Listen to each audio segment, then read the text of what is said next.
Hi friends, కొన్ని type of vegetables జాగ్రత్తగా store చేసుకుంటే ఎక్కువ రోజులు ఫ్రెష్‌గా ఉంటాయి. కాలీఫ్లవర్ మార్కెట్ నుండి తీసుకొచ్చి డైరెక్ట్‌గా ఫ్రిడ్జ్‌లో పెట్టకండి. దానికి గ్రీన్ కలర్‌లో చిన్న చిన్న పురుగులుంటాయి. అది ఫ్రిడ్జ్‌లో పెడితే వేరే ఫుడ్ ఐటెమ్స్‌లోకి ట్రాన్స్‌ఫర్ అయ్యి లేనిపోని రోగాలొస్తాయన్నమాట. అందుకే ఫస్ట్ దాని స్టెమ్ అనేది రిమూవ్ చేసేయాలి. చిన్న చిన్న పీసెస్ కట్ చేసుకొని ఇలా ఎయిర్ టైట్ కంటైనర్‌లో ఒక నాప్కిన్ పెట్టి కాలీఫ్లవర్ స్టోర్ చేసి ఫ్రిడ్జ్‌లో పెడితే 1 వీక్ వరకు ఫ్రెష్‌గా ఉంటాయన్నమాట. అలాగే కాలీఫ్లవర్ కుక్ చేసే ముందు హాట్ వాటర్‌లో కొద్దిగా సాల్ట్ వేసి మరిగాక ఈ ముక్కలు వేసి 2 మినిట్స్ ఉంచితే అందులోని పురుగులన్నీ చచ్చిపోతాయి. ఇక నార్మల్‌గా కర్రీ చేసుకోవచ్చనమాట. అండ్ బీన్స్ అన్ని సీజన్స్‌లో దొరకవు కదండీ! మనకి ఎక్కువగా ఎప్పుడైతే దొరుకుతాయో తెచ్చుకొని ఇలా స్టోర్ చేస్తే కొన్ని మంత్స్ వరకు ఫ్రెష్‌గా ఉంటాయి.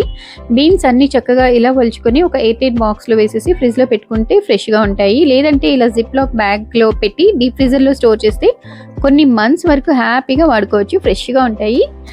ఇక సమ్మర్ కూడా వచ్చేస్తుంది కదండీ! లెమన్ సమ్మర్‌లో బాగా యూజ్ అవుతుంది కదా! వాటిని ఇలా కవర్‌లో పెట్టేసి ఫ్రిడ్జ్‌లో పెట్టకండి. త్వరగా పాడవుతాయన్నమాట. సమ్మర్‌లో రేట్లు కూడా పెంచేస్తారు కదా! అందుకే వాటిని జాగ్రత్తగా స్టోర్ చేసుకుందాం. ఒక టవల్‌లో నిమ్మకాయల్ని మాయిశ్చర్ లేకుండా తుడిచి, ఒక గ్లాస్ జార్‌లో కింద ఒక టిష్యూ పెట్టి నిమ్మకాయలు వేసేసి పైన కూడా ఒక టిష్యూ పెడితే మాయిశ్చర్‌ని అబ్జార్బ్ చేసుకుంటుంది ఈ టిష్యూ పేపర్ అనేది. అండ్ ఈ బాటిల్ తీసుకెళ్ళి ఫ్రిడ్జ్‌లో పెట్టుకుంటే సమ్మర్ అంతా వాడుకోవచ్చు. పిల్లలకి హ్యాపీగా లెమన్ జ్యూస్ కూడా చేసి పెట్టుకోవచ్చు. వీడియో హెల్ప్ అయితే please do like and subscribe for more such